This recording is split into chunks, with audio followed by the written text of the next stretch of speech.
ഇതിൻ്റെ switch on കർമ്മം നടത്തുന്നതിലേക്ക് വേണ്ടി നമ്മുടെ മുൻ മന്ത്രിയും പിന്നെ സ്പീക്കറുമായ ശക്തിനാട് ആരംഭിക്കുന്നത്.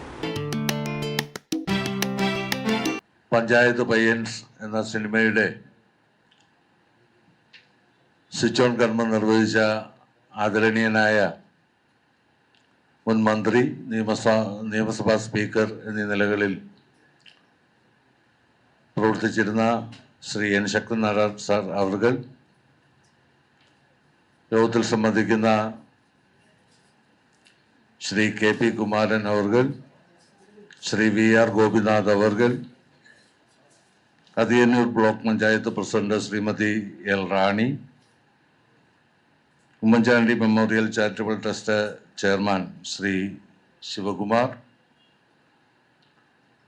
ചടങ്ങിൽ സംബന്ധിക്കുന്ന ബഹുമാന്യരെ, സഹോദരി സഹോദരന്മാരെ, ദീർഘമായൊരു അധ്യക്ഷ പ്രസംഗത്തിനൊന്നും മുതിരുന്നില്ല. വളരെ സന്തോഷത്തോടു കൂടിയാണ് ഈ ചടങ്ങിൽ സംബന്ധിക്കുന്നത് നമ്മളെല്ലാവരും. ശ്രീ കവടിയാർ ദാസ് സിനിമ ജീവിതമാക്കി പ്രവർത്തിക്കുന്ന ഒരു വ്യക്തിത്വമാണ്. തൻ്റെ സിനിമാ ജീവിതം ത്യാഗപൂർണമാണെങ്കിലും അത്തരം സന്ദർഭങ്ങളെയെല്ലാം അതിജീവിച്ചുകൊണ്ട് പുതിയ പുതിയ ചുവടുകൾ വെച്ചുകൊണ്ട് സിനിമ എന്ന തൻ്റെ അടങ്ങാത്ത മോഹവുമായി വീണ്ടും കർമ്മപഥത്തിൽ ഉറച്ചു നിന്നുകൊണ്ട് പുതിയ ഉദ്യമത്തിന് മുതിരുകയാണ്. ഈ അവസരത്തിൽ ഈ പുതിയ സിനിമാ സംരംഭത്തിന് പഞ്ചായത്ത് പയ്യൻസ് എന്നുള്ള സിനിമയ്ക്ക് എല്ലാവിധ ആശംസകളും ഈ അവസരത്തിൽ അർപ്പിക്കുകയാണ്. ഇതൊരു വൻ വിജയമാകട്ടെ. ഇതിൻ്റെ പിന്നിൽ പ്രവർത്തിക്കുന്ന എല്ലാവർക്കും ജഗദീശൻ ശക്തി പകരട്ടെ എന്ന് മാത്രം ഞാൻ ഈ അവസരത്തിൽ ആശംസിച്ചുകൊണ്ട് ഇതിൻ്റെ സ്വിച്ച് ഓൺ കർമ്മം നിർവഹിച്ച ആദരണീയനായ ശക്തി സാറിനെ അഭിസംബോധന ചെയ്ത് സംസാരിക്കാൻ ക്ഷണിച്ചുകൊണ്ട് നിർത്തുന്നു. നന്ദി, നമസ്കാരം. ഈ നല്ല ചടങ്ങിന് അധ്യക്ഷത വഹിക്കുന്ന നമ്മുടെ കൗൺസിലർ കൂടിയായ എൻ്റെ സുഹൃത്ത് ശ്രീ പാളയം രാജൻ, ഇന്നിവിടെ ഈ സമ്മേളനത്തിൽ സ്വാഗതം ആശംസിച്ച ഇതിൻ്റെ എല്ലാമായ എൻ്റെ സുഹൃത്ത് ശ്രീ കവടിയാർ ദാസ്, ബഹുമാനപ്പെട്ട കെ പി കുമാരൻ സർ, അതുപോലെ വേദിയിലിരിക്കുന്ന ബഹുമാനപ്പെട്ട V R Gopinath, Athiyannur block panchayat president Shrimati റാണി, ഉമ്മൻചാണ്ടി ചാരിറ്റബിൾ സൊസൈറ്റിയുടെ ചെയർമാൻ ശ്രീ ശിവകുമാർ, ഈ നിർമ്മിക്കാൻ പോകുന്ന സിനിമയിൽ പ്രധാന റോളുകളിൽ അഭിനയിക്കുന്ന നായിക, നായകൻ, അതുപോലെ മറ്റ് റോളുകളിലെല്ലാം അഭിനയിക്കുന്ന സിനിമാ താരങ്ങളെ, ക്യാമറാമാൻ ഉൾപ്പെടെയുള്ള ബഹുമാന്യരായ സഹോദരി സഹോദരന്മാരെ, സുഹൃത്തുക്കളെ, ഒരു ദീർഘമായ പ്രസംഗത്തിൻ്റെ ആവശ്യമില്ല. എൻ്റെ ചടങ്ങ് സ്വിച്ച് ഓൺ കർമ്മമാണ്. അതിവിടെ മുഹൂർത്ത ടൈം ഉണ്ടായിരുന്നത് കൊണ്ട് ആ സമയത്ത് തന്നെ നമ്മൾ നടത്തുകയുണ്ടായി. ഇനി ആശംസകൾ മാത്രമേ നേരുന്നുള്ളൂ. ഇവിടെ അവാർഡ് കൊടുക്കുന്ന ചടങ്ങുണ്ട്. ഇവിടെ ശ്രീ കവടിയാർ ദാസ് സ്വാഗതപ്രസംഗത്തിൽ ആ സിനിമയുമായി ബന്ധപ്പെട്ട കാര്യങ്ങൾ ഇവിടെ സൂചിപ്പിക്കുകയുണ്ടായി. നമ്മുടെ അനുഗ്രഹീത സിനിമാ നടൻ ജോബി കടന്നു വരികയാണ്. നിങ്ങൾക്ക് വേണ്ടി ജോബി മെച്ചപ്പുറത്ത് കയറിയിരിക്കണോ?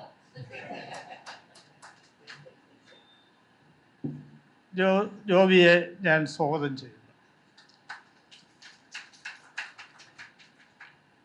ഇവിടെ കവടിയാർ ദാസിനെ ഞാൻ എത്ര വർഷമായി കാണുന്നു എന്നെനിക്ക് ഓർമ്മയില്ല.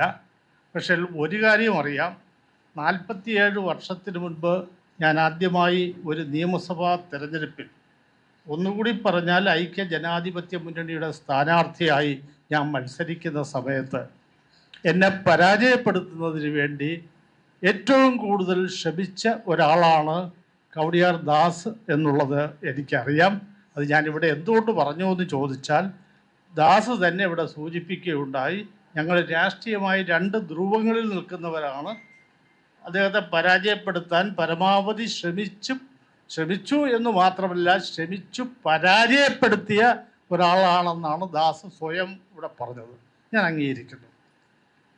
പക്ഷേ അന്ന് ദാസ് പരാജയപ്പെടുത്തിയെങ്കിലും 5 വർഷം കഴിഞ്ഞപ്പോൾ 43-ൽ ഞാൻ MLA ആയി. അതേ നിയോജകമണ്ഡലത്തിൽ നിന്ന് തന്നെ മത്സരിച്ച് ഞാൻ നിയമസഭയിൽ MLA ആയി. അതിനുശേഷം പല നിയോജകമണ്ഡലത്തിൽ നിന്നും MLA ആകാനും ഉന്നതമായ സ്ഥാനങ്ങളിലെത്താൻ അവസരം കിട്ടിയ ഒരാളാണ്. അതിവിടുത്തെ വിഷയമല്ല, ഞാൻ അതിലേക്ക് വരുന്നില്ല. ഞാനത് എടുത്തു പറഞ്ഞത്, ആ 47 വർഷം കൊണ്ട് ദാസിൻ്റെ പ്രവർത്തനം ദൂരെ നിന്ന് നോക്കിക്കാണുന്ന ഒരാളാണ്. ഈ സിനിമയെന്ന് പറഞ്ഞ് ദാസ് അതിനുവേണ്ടി നടത്തുന്ന ശ്രമം, മലയാളത്തിൻ്റെ ആദ്യ സിനിമ, ശബ്ദമില്ലാത്ത സിനിമ വിഗതകുമാരൻ, അതിനെ വീണ്ടെടുക്കുന്നതിനും അതിലെ നായികാനായകന്മാരെ എല്ലാം ജനങ്ങളുടെ മധ്യത്തിൽ കൊണ്ടുവരുന്നതിനും ആ സിനിമയ്ക്ക് പിന്നെ ശബ്ദം കൊടുത്ത് പിന്നെ അതൊരു സിനിമയാക്കി തിയേറ്ററുകളിൽ എത്തിക്കുന്നതിൻ്റെ പിന്നിലെല്ലാം പ്രവർത്തിച്ച ശ്രീ കവടിയാർ ദാസിൻ്റെ പ്രവർത്തനങ്ങളെ ദൂരെ നിന്ന് നോക്കിക്കാണുന്ന ഒരാളാണ് ഞാൻ. സത്യത്തിൽ ഇത്രയും വൈഷമ്യമേറിയുള്ള കഷ്ടപ്പെടുന്ന ഒരുപാട് ശ്രമങ്ങൾ 45 വർഷത്തിന് മുൻപ് തുടങ്ങി അവസാനം ഒരു വിജയത്തിലെത്തിച്ച ഒരാളാണ് ഈ കവടിയാർ ദാസ്. അദ്ദേഹത്തിന് ഇപ്പോൾ ഒരു പുതിയ സംരംഭമായി, അദ്ദേഹത്തിൻ്റെ ശ്രമഫലമായി നടക്കുന്ന 3ാമത്തെ സിനിമയെന്നാണ് ഞാൻ മനസ്സിലാക്കുന്നത്. അതാണ് ഇപ്പോൾ ഇവിടെ നിർമ്മിക്കാൻ പോകുന്ന പഞ്ചായത്ത് പയ്യൻസ്. പക്ഷെ ആ സിനിമയ്ക്ക് ഞാനൊരു നല്ല ഉദ്ദേശം കാണുന്നു. ഒരു കാലഘട്ടത്തിൽ സിനിമാ നടന്മാരായി നടന്ന് പിന്നെ സാമ്പത്തികമായി ഒരുപാട് പരാധീനത അനുഭവിച്ച് അനാഥാലയങ്ങളിൽ കിടന്നു മരിക്കേണ്ടി വരുന്ന ഒന്നുമില്ലാത്ത നല്ല അവശ്യ കലാകാരന്മാരെ സഹായിക്കുന്നതിന് വേണ്ടിയാണ് ഇതിൽ നിന്ന് കിട്ടുന്ന ധനം ഉപയോഗിക്കുന്നു എന്ന് പറഞ്ഞപ്പോൾ സത്യത്തിൽ എനിക്ക് സന്തോഷം തോന്നി. ആ ഒരു ശ്രമം നല്ലവണ്ണം വിജയിക്കട്ടെ എന്ന് ഞാൻ ആശംസിക്കുകയാണ്. കാരണം എല്ലാ മേഖലകളിലും കഷ്ടപ്പെടുന്നവരുണ്ട്. അത് സിനിമാ രംഗത്ത് മാത്രമല്ല. നിങ്ങൾക്ക് അറിഞ്ഞുകൂടാത്ത ഒരു കാര്യം പറയാം.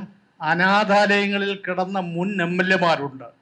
ഞാൻ ആ മുൻ MLA-മാർക്ക് വേണ്ടി ഞാൻ MLA ആയിരിക്കുമ്പോഴും മന്ത്രിയായിരിക്കുമ്പോഴും സ്പീക്കറായിരിക്കുമ്പോഴും എല്ലാം വാദിക്കുന്ന ഒരാളാണ്. അവർക്ക് ആനുകൂല്യങ്ങൾ കൊടുക്കുന്നതിന് ശ്രമിച്ചിട്ടുള്ള ഒരാളാണ്. അന്ന് ഞാൻ പറയുന്ന ഒരു കാര്യം, MLA-മാരായിരുന്നിട്ട് അനാഥാലയങ്ങളിൽ കിടന്നു മരിക്കേണ്ട MLA-മാർ വരെ ഉണ്ടായിട്ടുണ്ട്. അതുപോലെ തന്നെ അടുത്ത കാലത്തൊരു വാർത്ത നമ്മൾ വായിച്ചതാണ്, പത്തനാപുരത്തുള്ള ഒരു അനാഥാലയത്തിൽ കിടന്നു മരിച്ച ഒരു സിനിമാ നടൻ്റെ. അദ്ദേഹം തീരെ മോശക്കാരനായ നടനൊന്നും ആയിരുന്നില്ല. എന്തോ പ്രത്യേക സാഹചര്യത്തിൽ ബന്ധുക്കൾ അവിടെ കൊണ്ട് എത്തിച്ചു എന്നാണ് ഞാൻ മനസ്സിലാക്കുന്നത്.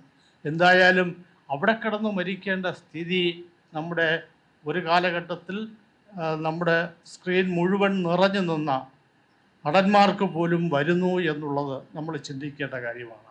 ഇവിടെ റാണിയും അതുപോലെ ശിവകുമാറും ഞാനും ദാസും ഒക്കെ അടുത്തടുത്ത പ്രദേശങ്ങളിലുള്ളവരാണ്. അവിടെ ഞങ്ങൾക്കൊരു കലാകാരനുണ്ട്, നിങ്ങൾക്കറിയാവുന്ന കീരിക്കാടൻ ജോസ്. ആ ജോസ് അടുത്ത കാലത്താണ് മരിച്ചത്. ഞാൻ ആ ചടങ്ങിന് വളരെ കാര്യമായി ഉണ്ടായിരുന്നു. ആ കീരിക്കാടൻ ജോസിനെ എനിക്ക് വളരെ അടുത്ത് ബന്ധമുണ്ട്. കാരണം ഞാനവിടെ കോവളം നിയോജകമണ്ഡലത്തിൽ സ്ഥാനാർത്ഥിയായി മത്സരിക്കുന്ന സമയത്ത് എൻ്റെ തെരഞ്ഞെടുപ്പ് പ്രവർത്തനം മുഴുവൻ കാര്യമായി നിന്ന് സഹായിച്ച ഒരാളാണ് ഈ കീരിക്കാടൻ ജോസ്.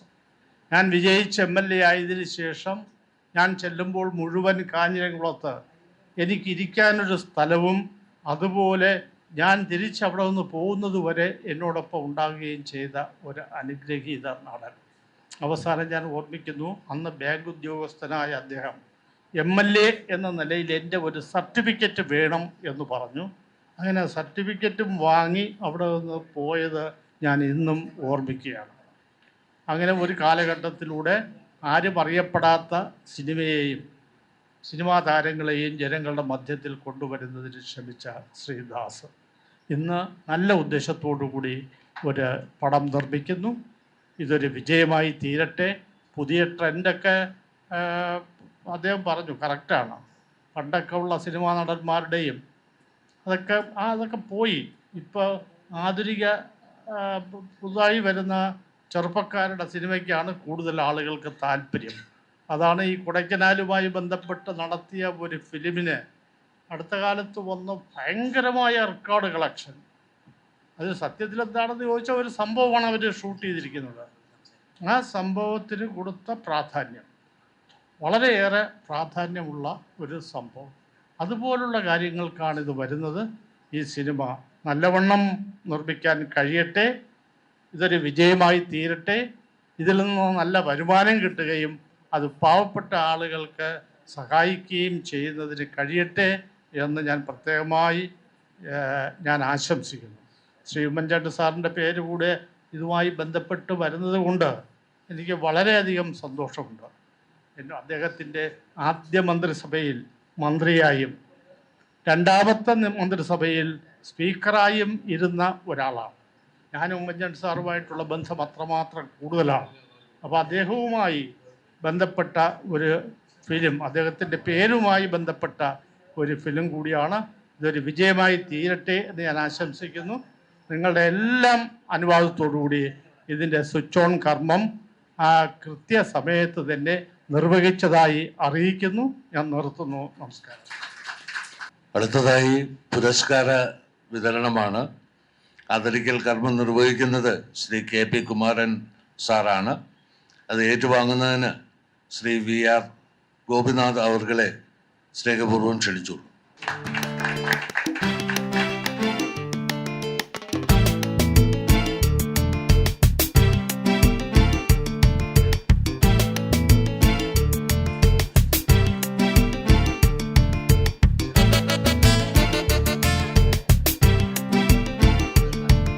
VR ഗോപിനാഥ് മലയാള സിനിമയിലെ ഏത് ഉയർന്ന അംഗീകാരത്തിനും അർഹനായ ആളാണ് എന്നുള്ളത് തീർത്ത് പറയാൻ കഴിയും. കാരണം സിനിമയുടെ വിവിധ മണ്ഡലങ്ങളിൽ തിരക്കഥയിലാണ് അദ്ദേഹം ഡിപ്ലോമ വാങ്ങിച്ചിട്ടുള്ളത്. തിരക്കഥ, സംവിധാനം, നിർമ്മാണം മാത്രവുമല്ല കേരള സർക്കാരിൻ്റെ സിനിമാ പരിപാടികളുടെ മൊത്തം എക്സിക്യൂഷൻ നടത്തിയിരിക്കുന്ന പ്രധാനപ്പെട്ട ആളാണ് VR ഗോപിനാഥ്. VR ഗോപിനാഥ് എനിക്ക് അനേക വർഷങ്ങളായിട്ട് അറിയാം. ശരിക്കും പറഞ്ഞാൽ 73 തൊട്ട് ഞങ്ങൾ പരിചയമുണ്ട്. അന്ന് അദ്ദേഹം ഫിലിം ഇൻസ്റ്റിറ്റ്യൂട്ട് പോയിട്ടില്ല. അദ്ദേഹം വിക്ടോറിയ കോളേജിലെ സ്റ്റുഡൻസ് ലിറ്ററേറിയൻ കൾച്ചറൽ ഓർഗനൈസേഷൻ്റെ സെക്രട്ടറി ആയിട്ട് പ്രവർത്തിക്കുകയായിരുന്നു. അവിടുന്ന് വീണ്ടും ഞാൻ കാണുമ്പോൾ അദ്ദേഹം പൂന ഫിലിം ഇൻസ്റ്റിറ്റ്യൂട്ടിലെ സ്റ്റുഡൻ്റ്, ഒരു ഉയർന്ന അക്കാഡമിക് ബിരുദങ്ങളിലേക്ക് നീങ്ങിക്കൊണ്ടിരുന്ന അദ്ദേഹം സിനിമയോടുള്ള താല്പര്യം കൊണ്ട് അത് ഉപേക്ഷിച്ച് പൂന ഫിലിം ഇൻസ്റ്റിറ്റ്യൂട്ടിൽ പോയി ഡിപ്ലോമ വാങ്ങിച്ച ആളാണ്. തിരിച്ചു വന്നതിന് ശേഷം അധികം താമസിയാതെ തന്നെ കേരള സ്റ്റേറ്റ് ഫിലിം ഡെവലപ്മെൻറ്റ് കോർപ്പറേഷൻ്റെ ഫിലിം ഓഫീസറായി ചേർന്നാണ്.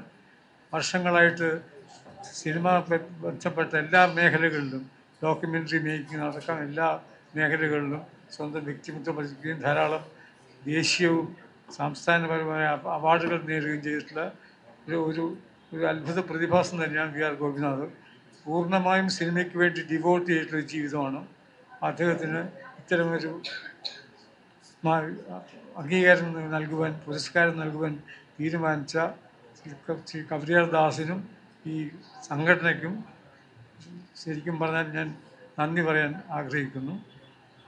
ഗോപിനാഥിന് വീണ്ടും വലിയ അംഗീകാരം കിട്ടട്ടെ, വീണ്ടും മഹത്തായ സിനിമ ഉണ്ടാവട്ടെ എന്ന് ആശംസിച്ചുകൊണ്ട് ഞാൻ നിർത്തിയിരുന്നു. വേദിയിലിരിക്കുന്ന വിശിഷ്ടാതിഥികളെ, സുഹൃത്തുക്കളെ, മാധ്യമപ്രവർത്തകരെ, കലാകാരന്മാരെ, ഇങ്ങനെ ഒരു പുരസ്കാരം തരാൻ വേണ്ടിയിട്ട് ഒരാഴ്ച മുമ്പ് എന്നെ കവടിയാർ ദാസ് ക്ഷണിച്ചപ്പോൾ ഞാൻ ആദ്യം ചോദിച്ച കാര്യം ക്യാഷ് അവാർഡ് ഉണ്ടോയെന്നാണ്. ഞാൻ 33 വർഷം മാനേജിങ് ഡയറക്ടർ വരെ പോസ്റ്റ് ഇരുന്ന ആളാണ് KSFDCയിൽ. അപ്പോൾ ഞങ്ങൾക്ക് പെൻഷനില്ല. റിട്ടയറായി 15 വർഷമായി. അതുകൊണ്ട് തന്നെ ഇപ്പോൾ എന്ത് സാമ്പത്തിക ഇത് കിട്ടിയാലും അതെനിക്ക് വലിയ അനുഗ്രഹമായി. അപ്പോൾ അദ്ദേഹം പറഞ്ഞു ക്യാഷ് അവാർഡ് ഇല്ല. അപ്പോൾ എനിക്ക് വളരെ സന്തോഷമായി. ഞാൻ പറഞ്ഞു നിങ്ങൾ 50,000 1 ലക്ഷം രൂപയോ ക്യാഷ് അവാർഡ് ഉണ്ടെന്ന് പറയുകയും 25 വർഷങ്ങൾക്ക് മുമ്പ്, ഞാൻ പേര് പറയുന്നില്ല, കേരളത്തിലെ ഏറ്റവും ഉന്നതനായ അന്തർദേശീയ തലത്തിൽ പ്രശസ്തി ആർജിച്ച ഒരു ചലച്ചിത്രകാരൻ അദ്ദേഹത്തിനുണ്ടായ ഒരു അനുഭവം പറഞ്ഞു. അദ്ദേഹത്തിന് ഒരു സമിതി ഇതുകയും 1 ലക്ഷം രൂപയുടെ അവാർഡ് കൊടുക്കുകയും ചെയ്തു. വീട്ടിൽ വന്ന് നോക്കിയപ്പോൾ ആ കവറിനകത്ത് ചെക്കല്ല, ഒരു വെള്ള പേപ്പർ ഉണ്ടായിരുന്നു. അപ്പോൾ ആ പരിപാടിക്ക് വിളിച്ച ആളോട് പറഞ്ഞു, ഇദ്ദേഹത്തിൻ്റെ സുഹൃത്താണ് അത് അറേഞ്ച് ചെയ്ത് കൊടുത്തത്, എന്തോന്ന് എന്നെ അപമാനിച്ചതിന് സമമല്ലേ. സംഘാടകർ ചോദിച്ചു, പറഞ്ഞു അവർക്ക് സ്പോൺസർ ആരെയും കിട്ടിയില്ല, അതുകൊണ്ടാണ്. അപ്പോൾ 1 ലക്ഷം രൂപ 50,000 10,000 5,000 തരുന്നു കൊണ്ട് വെള്ള പേപ്പർ ഇട്ട് തരുന്നതിനെക്കാളും നല്ലത് ഒന്നും തരുന്നില്ല പറയുക. ഞാനിതൊരു തമാശയായിട്ട് പറഞ്ഞാണ്, ക്യാഷിന് വേണ്ടിയിട്ട് പറഞ്ഞതല്ല. പക്ഷെ ഒരു കാര്യം എനിക്ക് JC ഡാനിയൽ, ഞാൻ മലയാള സിനിമയുടെ 75 വർഷത്തെ ചരിത്രത്തെക്കുറിച്ച് 2004-2005 കേരള ഗവൺമെൻറ്റിന് വേണ്ടിയിട്ട് 80 മിനിറ്റ് ദൈർഘ്യമുള്ളൊരു ഡോക്യുമെൻ്റ് എടുത്ത വ്യക്തിയാണ്. ആ സമയത്ത് ചരിത്രം പഠിച്ച വ്യക്തിയാണ്. അത് international film festival Indian panorama സെക്ഷനിൽ ഈ സിനിമയും അടൂർജിയുടെ ഒരു ഡോക്യുമെൻ്ററി, കലാമണ്ഡലം രാമൻകുട്ടി നായരെ. ഈ 2 സിനിമയാണ് 15 സിനിമകൾ ഇന്ത്യയിൽ നിന്ന് തിരഞ്ഞെടുക്കപ്പെട്ട നോൺ ഫീച്ചർ വിഭാഗത്തിലുണ്ടായിരുന്നു. അപ്പോൾ ഈ സിനിമ എടുക്കാൻ വേണ്ടിയിട്ട് ഞാൻ ഇതിൻ്റെ ചരിത്രം പഠിച്ചപ്പോൾ 2 കാര്യങ്ങൾ മനസ്സിലായി. അത് മാത്രം പറയാൻ ഉദ്ദേശിക്കണം. യേശുക്രിസ്തു ജീവിച്ചിരുന്നപ്പോൾ അദ്ദേഹത്തിൻ്റെ പേരിൽ പള്ളികൾ ഉണ്ടായിരുന്നില്ല. അദ്ദേഹത്തെ ചെയ്ത് കുരിശിൽ തറയ്ക്കുക. ഭരണകൂടം കുരിശിൽ തറച്ചപ്പോൾ ഭരണകൂടത്തിന് വേണ്ടി ഹാലേലൂയ പാടാൻ അന്ന് ആളുണ്ടായിരുന്നു, പിലാത്തോസിന് വേണ്ടിയിട്ട്. സാധാരണക്കാരും നിരാലംബരും നിസ്സഹായരുമായ ആൾക്കൂട്ടമാണ് അദ്ദേഹത്തിൻ്റെ പുറകിലിരുന്നത്. പക്ഷേ ഭരണവർഗവും ഭരണവർഗത്തിൻ്റെ കൂടെ നിൽക്കുന്നവരും എല്ലാവരും കൂടിയിട്ട് അദ്ദേഹത്തെ കുരിശിൽ തറയ്ക്കുക ചെയ്തത്. ഇന്ന് ലോകത്തിലെ ഏറ്റവും അധികം വിശ്വാസികളുള്ള മതം ക്രിസ്ത്യാനിറ്റിയാണ്. ഏറ്റവും അധികം ബിംബങ്ങളുള്ളത് യേശുവിൻ്റെയാണ് ലോകത്തിൽ. അപ്പോൾ ഇതൊരു ലോക ചരിത്രം എടുത്ത് നോക്കിയാൽ ജീവിച്ചിരിക്കുമ്പോൾ മഹത് വ്യക്തികളെ ആദരിക്കാതിരിക്കുകയും മരണശേഷം ഇപ്പം മരിക്കാൻ വേണ്ടി പലരും കാത്തിരിക്കുകയാണ്. അവരെക്കുറിച്ച് നല്ല 4 വാക്ക് പറയാനോ അതവരുടെ പ്രതിമ ഉണ്ടാക്കാനോ അവരുടെ പുരസ്കാരങ്ങൾ ഏർപ്പിക്കുക. ഇത് ഞാൻ പറഞ്ഞത് ഒരു പ്രത്യേക കാര്യത്തിനാണ്. വിഗതകുമാരൻ എന്ന സിനിമ 1928 നവംബർ 7-ാം തീയതിയാണ് ക്യാപിറ്റൽ, ഇപ്പോഴത്തെ ന്യൂ തിയേറ്റർ നിൽക്കുന്ന സ്ഥലത്ത് റിലീസ് ചെയ്യുന്നത്. നിശബ്ദ സിനിമയാണ്. ഇവിടെയും നാഗർകോവിലിലെ ഒരു തിയേറ്ററിലാണ് ആദ്യം റിലീസ് ചെയ്യുന്നത്. പക്ഷേ ഏറ്റവും രസകരമായ സംഭവം എന്താ വെച്ചാൽ, അതിന് 1 മാസം മുമ്പ് ഒക്ടോബർ 6, ഒരു വർഷം മുമ്പ് 27-നാണ് ലോകത്തിലെ ആദ്യത്തെ ശബ്ദ സിനിമ ഉണ്ടാവുക, ജാസ് സിംഗർ. ലോകത്തിലെ ആദ്യത്തെ ടോക്കി ഉണ്ടായ ശേഷമാണ് കേരളത്തിലെ ആദ്യത്തെ നിശബ്ദ സിനിമ ഉണ്ടാവുക, 1 വർഷം കഴിഞ്ഞിട്ടാണ്. മലയാളത്തിലെ ആദ്യത്തെ ടോക്കി എന്ന് പറയുന്നത് 1938 വന്ന ബാലനാണ്. പക്ഷേ ഈ സിനിമ ഉണ്ടാക്കാൻ വേണ്ടിയിട്ട് വൈദ്യം പഠിക്കാൻ വേണ്ടി യൂണിവേഴ്സിറ്റി കോളേജിലാണ് Joseph Chellaiah Daniel Nadar, JC ഡാനിയലിൻ്റെ ഫുൾ നെയിം.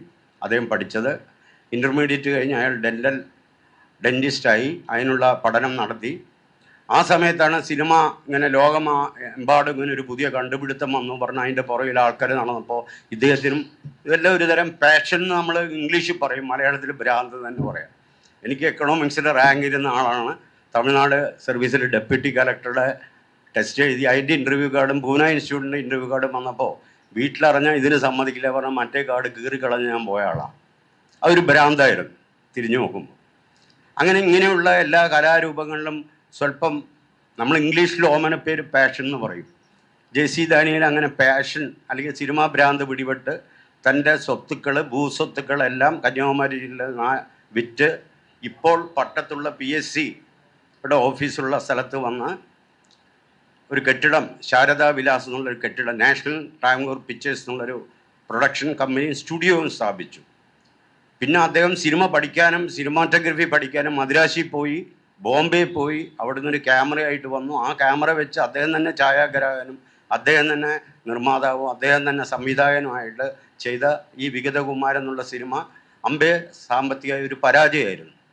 പിന്നെ അദ്ദേഹം സിനിമ ഉപേക്ഷിച്ചു, ദന്തവൈദ്യനായി പിൽക്കാലത്ത് തമിഴ്നാട്ടിൽ ജോലി ചെയ്തു. 72 വയസ്സായിരിക്കുമ്പോൾ രോഗം പിടിപെട്ട് തിരിച്ച് അഗസ്തീശ്വരത്ത് കുടുംബ വീട്ടിൽ വന്നു. 3 വർഷം കിടക്കയിലായിരുന്നു. ആ സമയത്ത് സിനിമയ്ക്ക് വേണ്ടി പ്രത്യേക കലാകാരന്മാരുടെ അവാർഡ് ഇല്ലെങ്കിൽ അവശ കലാകാരന്മാരുടെ പെൻഷൻ അന്നേ നടപ്പിലാക്കിയിരുന്നു കേരള ഗവൺമെൻറ്. മരുന്ന് വാങ്ങാൻ പോലും പണമില്ലാത്തൊരു ഘട്ടത്തിലെത്തിയപ്പോൾ അവശ കലാകാരൻ്റെ പെൻഷൻ അപേക്ഷിച്ചപ്പോൾ 300 രൂപയാണ് പെൻഷൻ കൊടുത്തില്ല കേരള ഗവൺമെൻറ്. അതിന് കാരണം ഏതോ നമുക്കറിയാം, നിങ്ങളിൽ കുറച്ച് പേര് സെക്രട്ടറി താഴെയുള്ളവർ ആരോ എഴുതിയിട്ടു ഇദ്ദേഹത്തിൻ്റെ ജന്മസ്ഥലം അഗസ്തീശ്വരാണ്, അത് തമിഴ്നാട്ടിലാണ്. So he's a Tamilian, not a Malayali. അപ്പോൾ കേരളത്തിലെ അവശകലാകാരന്മാരുടെ പെൻഷൻ അദ്ദേഹം അർഹതയില്ല പറഞ്ഞ് 300 രൂപ പിൽക്കാലത്ത് മലയാള സിനിമയുടെ പിതാവ് എന്ന് നമ്മൾ വാഴ്ത്തുന്ന JC ദാനിയലിൻ്റെ കൊടുക്കാതിരുന്ന അതേ സർക്കാർ ഇന്ന് 5 ലക്ഷം രൂപ JC ദാനിയലിന് വേണ്ടി ഉണ്ടാക്കിയ പുരസ്കാരത്തിന് കൊടുത്തുകൊണ്ടിരിക്കുകയാണ്. യേശുവിൻ്റെ അതാണ് ഉദാഹരണം പറഞ്ഞത്. അപ്പോൾ ജീവിച്ചിരിക്കുന്ന എന്ന സമയത്ത് ഈ ലോകത്തിന് കുറച്ച് മുന്നിൽ ഓടുന്നവരാണ് എല്ലാ മഹത് വ്യക്തികളും. ശാസ്ത്രജ്ഞരായാലും കലാകാരന്മാരായാലും സാമൂഹ്യ പ്രവർത്തകരായാലും നല്ല രാഷ്ട്രീയ പ്രവർത്തകരായാലും അവർ മൊത്തം സമൂഹത്തിൻ്റെ കുറച്ചും അവർ ഒരു പൈനിയേഴ്സാണ്. ആ പൈനിയേഴ്സ് വെട്ടിത്തെളിച്ച പാതയിലൂടെയാണ് പിന്നീട് തലമുറകൾ വരുന്നത്. പക്ഷെ അവർ ഈ പൈനിയേഴ്സ് പലരും തലമുറകൾ ജീവിച്ചിരിക്കുമ്പോൾ ക്രൂശിക്കപ്പെടുകയും ശിക്ഷിക്കപ്പെടുകയും ആരും തിരിഞ്ഞു നോക്കാതിരിക്കും, മരണത്തിന് ശേഷം അവരെ ആദരിക്കുകയും ചെയ്യുക എന്നുള്ള ലോക ചരിത്രത്തിൻ്റെ ഒരു ഭാഗമാണ്. അതനുഭവിച്ച ഒരു വ്യക്തിത്വമാണ് JC ദാനിയലും. ഏതായാലും അദ്ദേഹത്തിൻ്റെ പേരിൽ ഇപ്പോൾ പെൻഷൻ പോലും ഇല്ലാതിരിക്കുന്ന എനിക്ക് ഇങ്ങനെ ഒരു പുരസ്കാരം നൽകാനുള്ള സന്മനസ്സുണ്ടായ ഈ JC ദാനിയൽ സ്മാരക സമിതിക്കും അതിന് നേതൃത്വം നൽകുന്ന കവടിയാർ ദാസിനും എല്ലാവിധ നന്ദിയും അറിയിച്ചുകൊള്ളുന്നു. നന്ദി, നമസ്കാരം. ഒരുപാട് സന്തോഷമുണ്ട് ഇങ്ങനൊരു ചടങ്ങിന് പങ്കെടുക്കാൻ സാധിച്ചതിൽ. കവടിയാർ ദാസാർ സ്നേഹോഷ്ണമായ സ്വീകരണം കൊണ്ടാണ് ഇങ്ങോട്ട് വരാൻ കഴിഞ്ഞത്. ഒരുപാട് സന്തോഷം. അദ്ദേഹം അതിൻ്റെ അതിയന്നൂർ പയ്യൻസ് എന്ന ഈ പഞ്ചായത്ത് പയ്യൻസ്, സോറി, പഞ്ചായത്ത് അതിയന്നൂർ ആയിരിക്കുമോ? അല്ല, അതിയന്നൂറുകാരാണ് കൂടുതൽ ഇരിക്കുന്നത്. അതിയന്നൂർ സാധ്യതകളാണ്. അതിയന്നൂരിലെ ഏതോ പയ്യൻസിനെ വെച്ചിട്ടായിരിക്കും അവർ പക്ഷേ എഴുതിയത്. അതുകൊണ്ട് പഞ്ചായത്ത് പയ്യൻസ്. സിനിമയിൽ അവിടെ ഒരു പഞ്ചായത്ത് പയ്യൻസായിട്ടുണ്ടായിരുന്നത് സാറ് നേരത്തെ സൂചിപ്പിച്ചു. നമ്മുടെ മോഹൻ പിന്നെ കീരിക്കാടൻ ജോസ്, അതൊക്കെ ഞാനും കാണാൻ പോയിട്ടുണ്ടായിരുന്നു. എന്തായാലും ഇത് ഏറ്റവും കൂടുതൽ ഈ സ്വിച്ച് ഓൺ കർമ്മം നിർവഹിച്ച ഈ സിനിമയിൽ നിന്ന് കിട്ടുന്ന പൈസ സാധാരണക്കാർക്ക്, സിനിമയിൽ ഒന്നും ലഭിക്കാത്ത പിന്നെ സാധാരണക്കാർക്ക് കൊടുക്കുന്നു എന്നറിയാൻ കഴിഞ്ഞത് തന്നെ ഏറ്റവും വലിയൊരു മഹത്തായ കാര്യമാണ്. പ്രത്യേകിച്ച് ഇപ്പോൾ സാറിന് എന്താണ് ഇത് പെൻഷൻ പോലും ഇല്ലാത്ത സമയത്ത് ക്യാഷ് അല്ലെങ്കിൽ ഇങ്ങനെ ഒരു കിട്ടി. പിന്നെ ഈ സമ്മാനം ഏറ്റുവാങ്ങിച്ച VR ഗോപിനാഥ് സാറെന്ന് പറയുന്ന ചില്ലറക്കാരനല്ല, അത് കൊടുത്ത KV കുമാരൻ സാറും ചില്ലറക്കാരനല്ല. അത് ആരുടെ പേരിലാണോ എന്നുള്ളതും മഹത്തരമായ കാര്യമാണ്. ഗോപിനാഥ് സാറിൻ്റെ സീരിയലിൽ ഞാൻ അഭിനയിച്ചിട്ടുണ്ട്. ഒരു സിനിമയിൽ അത് ഉണ്ണികളെ സിനിമയുടെ പേരെന്താ, ഉണ്ണികളെ എന്ന് പറഞ്ഞിട്ട് ഒരു സിനിമയുണ്ടല്ലോ സാറിൻ്റെ, ഉണ്ണിക്കുട്ടൻ്റെ ജോലി. ഞാൻ ഇന്ന് ഓർക്കുന്നത് അക്കാഡമിയിലാണ്, അല്ല ഇതിൽ ചലച്ചിത്ര അക്കാഡമിയിലാണെന്ന് തോന്നുന്നു. അന്ന് പ്രദർശിപ്പിച്ചപ്പോൾ അതിൻ്റെ ലാസ്റ്റ് ക്യാമറ വന്ന് നിൽക്കുന്നത് ഓഡിയൻസിലേക്കാണ്. എനിക്ക് ഇന്ന് ഓർമ്മയുണ്ട്. ഞാനത് ഓർക്കുന്നത് എല്ലാത്തിനും സാക്ഷിയായിട്ട് ക്യാമറ വന്ന് നിൽക്കുന്നത് ഇങ്ങോട്ട് നേരെ തിരിച്ച് കണ്ടുകൊണ്ടിരിക്കുന്ന ഓഡിയൻസിലേക്കാണ്. അത് ഓർക്കുന്നു. സാറിൻ്റെ പ്രതിഭ അർഹരായ സ്ഥലത്ത് തന്നെയാണ് കൊടുത്തത് എന്നുള്ളതിൽ, ഇവിടെ അവാർഡ് കൊടുത്തിരിക്കുന്നു എന്നുള്ളതിലും സന്തോഷമുണ്ട്. പിന്നെ 300 രൂപ പോലും വാങ്ങിക്കാൻ അന്ന് കൊടുക്കാൻ കെൽപ്പില്ലാത്ത സർക്കാർ അവസാനം അദ്ദേഹത്തിൻ്റെ പേരിൽ 5 ലക്ഷം രൂപയുടെ അവാർഡ് കൊടുക്കുന്നു എന്നുള്ളതും ജെസ്സി ഡാനിയലിൻ്റെ പേരിൽ കൊടുക്കുന്നു എന്നുള്ളതും കേട്ടപ്പോൾ വലിയ അതിശയമായിട്ട് തോന്നി. അതുപോലെ തന്നെ അദ്ദേഹത്തിൻ്റെ ആദ്യ ചിത്രം നെയ്യാറ്റിൻകര അല്ലായിരുന്നോ സാർ? എനിക്ക് സംശയം ഉണ്ടായിരുന്നു. നെയ്യാറ്റിൻകര വെച്ചായിരുന്നില്ലേ ആദ്യ ചിത്രം പ്രദർശിപ്പിച്ചത്? ക്യാപിറ്റൽ തിയേറ്റർ ഇവിടെ നാഗർകോവിൽ എന്ന് പറഞ്ഞുകൊണ്ടാണ് എനിക്കൊരു സംശയം തോന്നുന്നത്. ഇവിടെ വെച്ചായിരുന്നു അതെ. അതിൽ PK റോസിയെ എല്ലാവർക്കും അറിയാം. കേരളത്തിലെ ആദ്യത്തെ നടി PK റോസി ഇവിടെ നിന്ന് നാട് കടത്തിയതും ഏവർക്കും അറിയാം. എന്നിട്ട് PK റോസിക്ക് ഒരു ആദരവ് കിട്ടുന്നത് ഏതാണ്ട് ഈ വർഷമാണ്. ഈ വർഷത്തെ അക്കാഡമിയാണ് പിന്നെ PK റോസിയെ തിരിച്ചറിഞ്ഞത് എന്നുള്ളത് ഒരു സത്യമാണ്. പിന്നെ ഈ നിശബ്ദ ചിത്രം എന്ന് പറയുമ്പോൾ ആദ്യം ശബ്ദചിത്രം 100 വർഷം കഴിഞ്ഞിട്ടാണ് കേരളത്തിലെ ഒരു നിശബ്ദ ചിത്രം ഉണ്ടാകുന്നത് എന്ന് പറഞ്ഞതിനകത്തും എനിക്ക് അത് കേട്ടപ്പോൾ എനിക്ക് വേറൊരു കൗതുകം തോന്നി. ജെസ്സി ഡാനിയൽ പുറത്തിറക്കിയ വിഗതകുമാരൻ നിശബ്ദ ചിത്രമാണ്. അപ്പോൾ പിന്നെ അതെങ്ങനെ ഒരു മലയാള ചിത്രമാകുന്നത്? നിശബ്ദ ചിത്രമാണല്ലോ. അപ്പോൾ ഏത് ഭാഷയിലും ആകാമല്ലോ. ഭാഷ ഒരു ഇതാവുന്നില്ലല്ലോ. മലയാളത്തിലെ ആദ്യത്തെ എന്ന് പറയുമ്പം അത് മലയാളം സംസാരിക്കണ്ടേ അതിനകത്ത്? നിശബ്ദ ചിത്രമല്ലേ? കേരളം നിർമ്മിച്ചതാണ്. അതിനപ്പുറം വിഗതകുമാരൻ എന്ന പേരും മലയാള പേരല്ലേ? അതുകൊണ്ടും തീർച്ചയായിട്ടും മലയാള ഇതാണെന്ന് തന്നെ നമുക്ക് അനുമാനിക്കാം. ദാദാസാഹേബ് ഫാൽക്കെ നിർമ്മിച്ച രാജാ ഹരിശ്ചന്ദ്ര നിശബ്ദ സിനിമയാണ്. അതിന് ആദ്യത്തെ ഹിന്ദി സിനിമ എന്ന് പറയില്ല, ആദ്യത്തെ ഇന്ത്യൻ സിനിമ എന്ന് പറയുന്നത്. ആദ്യത്തെ കേരള സിനിമ എന്ന് പറയുന്നതിന് പകരം ആദ്യത്തെ മലയാള സിനിമ എന്ന് നമ്മൾ പറയുന്നു. ഭാഷ എന്ത് സംസാരിക്കുന്നു, സിനിമയെ ഒരു ഭാഷയാണ്. അതിൻ്റെ പുറകിൽ പിന്നീട് ഡയലോഗ് വരുമ്പോൾ പിന്നീടാണ്. ശരിയാണ് സാർ. ഇതൊക്കെ വലിയൊരു അറിവാണ് സാറിൻ്റെ നിന്നാണ് ഈ ഇത്തരം കാര്യങ്ങളൊക്കെ നമുക്ക് ഈ ഒരു ചർച്ചയിൽ നമുക്ക് പിന്നെ ഈ ഒരു ഇതിൽ പറയാൻ വലിയൊരു ഇതാണ്. തീർച്ചയായിട്ടും അത് പിന്നെ ഇന്ത്യൻ സിനിമ തന്നെയാണല്ലോ സാർ.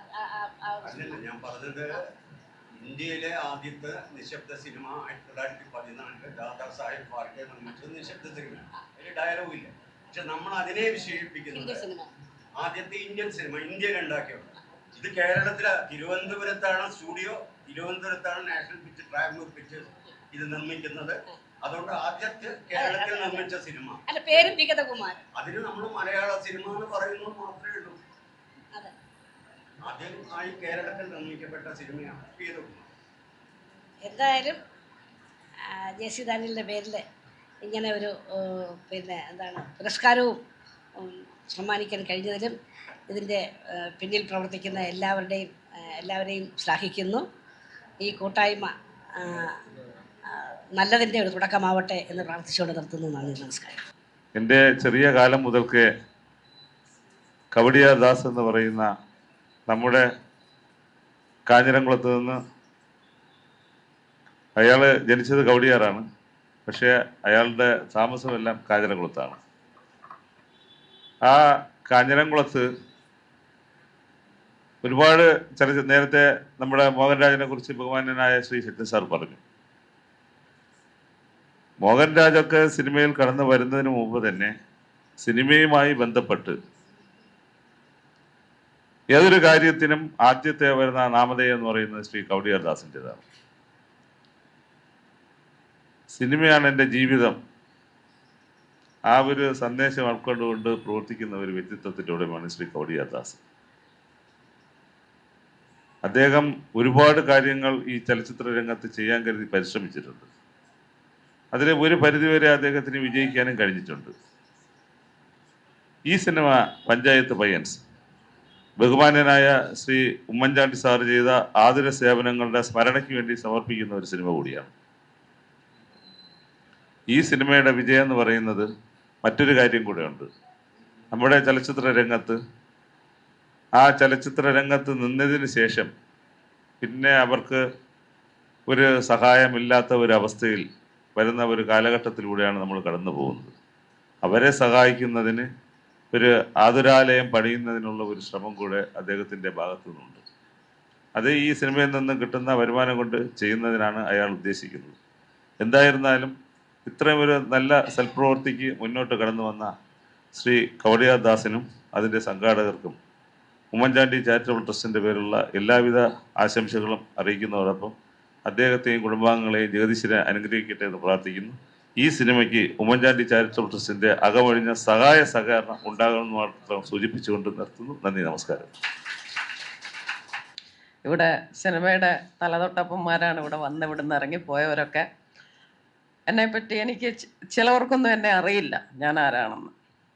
37 വർഷത്തിന് മുകളിലായി എൻ്റെ സിനിമാ ജീവിതം. 19 വയസ്സിൽ സിനിമയിൽ വന്നതാണ്. മമ്മൂട്ടി, മോഹൻലാൽ മുതൽ നമ്മുടെ സുധീർ, സത്താർ, വിൻസെൻ്റ് മാഷ്, ഈ കാലയവനികയ്ക്കുള്ളിൽ മറഞ്ഞു പോയ പ്രഗത്ഭരായ എല്ലാവരുടെ നായിക ആയിട്ടും പഴയ കാലത്തുള്ളവരുടെ ഞാൻ അഭിനയിച്ചിട്ടുണ്ട്. ഇപ്പോൾ ഒരു പടം താടി എന്ന് പറയുന്ന സിനിമയിൽ ഈ വയസ്സുകാലത്ത് 65, 75, 85 വയസ്സുള്ള ഒരു പ്രധാന, ഞാനാണ് നായിക, 10 മക്കൾ, അവരുടെ അമ്മയുടെ കഥയാണ്. വേറെ ഒന്ന് അവധൂതൻ. നമ്മുടെ തിരുവല്ലത്ത് ഒരമ്മ ജീവിച്ചിരുന്നു, സമാധിയായിരുന്നു. തിരുവല്ലത്തെ അമ്മയായിട്ട് അവധൂതൻ സിനിമയിലെ നായികയായിട്ട് ഇപ്പോൾ അഭിനയിച്ച് അതിൻ്റെ ക്ലൈമാക്സ് വാരണാസിയിലാണ്. അവിടെയാണ് അമ്മ സമാധിയായത്. അപ്പോൾ ജീവിതത്തിൽ ഇവിടം വരെ എത്തി നിൽക്കാൻ കാരണക്കാർ പലരുമാണ്. ഒരാൾ ഒറ്റയ്ക്ക് വിചാരിച്ചാൽ ഒരു നടനോ ഒരു നടിക്കോ ഒരു സംവിധായകനോ ഒരു നിർമ്മാതാവിനോ ഒറ്റയ്ക്ക് നിന്നുകൊണ്ട് ഇവിടെ ഒന്നും സാധിക്കത്തില്ല. അതിനൊരു കൂട്ടായ്മയുണ്ട്. ആ കൂട്ടായ്മ ഒരു പാസിംഗ് ഷോട്ടിലേക്കൂടെ കടന്നു പോകുന്ന ഒരാളാണെങ്കിൽ, ഒരു വിറക് കൊള്ളിയാണെങ്കിൽ, ഇല്ലെങ്കിൽ ഒരു ചിത്രമാണെങ്കിൽ, അതെല്ലാം കൂടി വരുന്നതാണ് ഒരു സിനിമ. പല മനുഷ്യരുടെ പ്രയത്നം, പല മനുഷ്യരുടെ അതികഠിനമായിട്ടുള്ള യത്നമാണ് നമ്മൾ വെള്ളിത്തിരയിൽ പണ്ടൊക്കെ 2 രൂപയ്ക്കും ഇപ്പം 150 രൂപയ്ക്കും കാണുന്ന സിനിമ. അതുകൊണ്ട് ഒരു സിനിമ പുറത്തിറങ്ങുമ്പോൾ തന്നെ അതിനെ ഒരു വിഭാഗം ജനങ്ങൾ വന്ന് അതിനെ തരം താഴ്ത്തി സംസാരിച്ച് ജനങ്ങളിലോട്ട് എത്തിക്കാതെ വളരെ മോശമായ രീതിയിൽ ഒരു സിനിമയെ അടിച്ച് താറടിച്ച് കാണിക്കുമ്പോൾ അതിൽ പ്രവർത്തിച്ച, ഇല്ലെങ്കിൽ അതിന് പണം മുടക്കിയ പലരും അദ്ദേഹം പറഞ്ഞതുപോലെ ആത്മഹത്യയുടെ വക്കിലെത്തിപ്പോകുന്നുണ്ട്. കാരണം ഇപ്പൊ ബറോസ എന്ന് പറയാം, മോഹൻലാൽ എന്ന് പറയുന്ന ഒരു മനുഷ്യൻ അത് ഡയറക്റ്റ് ചെയ്തത് കൊണ്ടാണ് അത് അത്രയും താഴോട്ട് പോകേണ്ടി വന്നത്. അത് വേറെ ആരെങ്കിലും ആയിരുന്നെങ്കിൽ കേരളത്തിലെ ഏറ്റവും നല്ല സിനിമയായി മാറിയേനെ.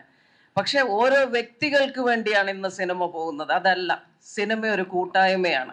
ഏതെങ്കിലും ഒരു മനുഷ്യന്റെ വികൃതമായ മനസ്സിന്റെ എന്തെങ്കിലും കേട്ടുകൊണ്ട് നമ്മൾ ഒരാളെ വിലയിരുത്തുന്നിടത്താണ് ഒരു പതനം തന്നെ സംഭവിക്കുന്നത്. പല സിനിമകളും താഴോട്ട് പോയതും പല സിനിമാ സംവിധായകരും പല സിനിമാ നിർമ്മാതാക്കളും ഇന്ന് ഒന്നുമല്ലാതായി പോയിട്ടുണ്ടെങ്കിൽ അതിന് കാരണം നമുക്ക് ചുറ്റും നിൽക്കുന്ന, നമ്മൾ വിചാരിക്കും നമ്മുടെ വെൽവിഷറാണ് അവരെന്ന്. അവരൊരിക്കലും നമ്മുടെ വെൽവിഷറല്ല, നമ്മുടെ പതനം കാണാൻ നിൽക്കുന്നവരാണ്. അവരിങ്ങനെ കറങ്ങിക്കൊണ്ടേയിരിക്കും. നിങ്ങൾ തന്നെ സ്വയം നിങ്ങളിലോട്ടൊന്ന് ചിന്തിച്ചു നോക്കിയാൽ മനസ്സിലാവും. നമുക്ക് ചുറ്റും നമ്മുടെ നന്മയ്ക്ക് വേണ്ടി എന്ന് വെറുതെ നമ്മൾ വിചാരിക്കും, പക്ഷെ ആ വിചാരമല്ല, നമ്മുടെ പതനത്തിന് വേണ്ടിയാണ് നമുക്ക് ചുറ്റും കറങ്ങിക്കൊണ്ടിരിക്കുന്നത്. അങ്ങനെയുള്ള ഇത്തിൽ കണ്ണികളെയൊക്കെ മാറ്റി നിർത്തി സിനിമയുടേതായിട്ടുള്ള ആ ഒരു ചട്ടക്കൂടിലേക്കൂടെ മുന്നോട്ട് പോയി ഈ ഒരു പഞ്ചായത്ത് പയ്യൻസ് എന്ന് വളരെ മനോഹരമായ ടൈറ്റിൽ, ആ ടൈറ്റിൽ കേട്ട് തന്നെ ആയിരിക്കും എല്ലാ ജനങ്ങളും ഈ സിനിമ കാണാൻ, ഈ പഞ്ചായത്ത് പയ്യൻസ് എന്താണ് ഇതിൽ കാട്ടിക്കൂട്ടുന്നതെന്ന് കാണാൻ എല്ലാ ജനങ്ങളും വരട്ടെ. നമ്മളൊരു ലോട്ടറി ടിക്കറ്റ് എടുക്കുന്ന പൈസ മാത്രമേ ഉണ്ടാവുള്ളൂ ഒരു സിനിമാ തിയേറ്റർ കയറാൻ.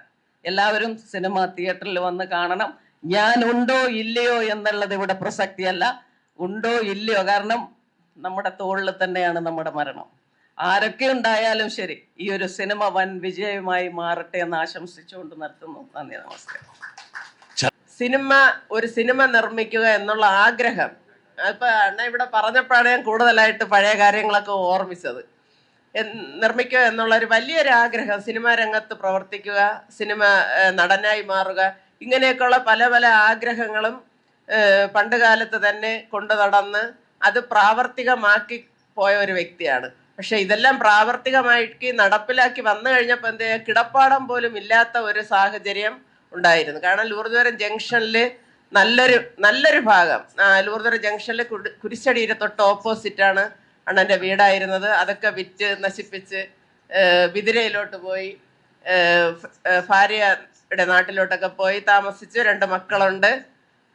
ചേച്ചി മരണപ്പെട്ടു പോയി. അങ്ങനെയൊക്കെയുള്ള ഒരുപാട് ദുർഘടമായ അവസ്ഥയിലോട്ട് മുന്നോട്ട് വന്ന് ഇപ്പം നിൽക്കുകയാണ്. അപ്പം പഞ്ചായത്ത് പയ്യൻസ് എന്ന് പറഞ്ഞ ആ സിനിമയിലൂടെ അണ്ണന് കീർത്തിയും പ്രശസ്തിയും ഒക്കെ ലഭിക്കട്ടെ. അതോടൊപ്പം തന്നെ ഈ അണിയറയിൽ ഈ സിനിമയിൽ പ്രവർത്തിക്കുന്ന നടീനടന്മാർക്കും അണിയറ പ്രവർത്തകർക്കും മേൽക്കുമേൽ ഈ സിനിമ കൊണ്ട് അണ്ണന് നേട്ടം കൈവരിക്കുന്നതിനോടൊപ്പം തന്നെ ആ നേട്ടം ചാരിറ്റി പ്രവർത്തനങ്ങൾക്ക് നൽകുന്നു എന്നുള്ള ഒരു വിവരം കൂടെ അറിഞ്ഞപ്പോൾ അതിയായ സന്തോഷമുണ്ട്.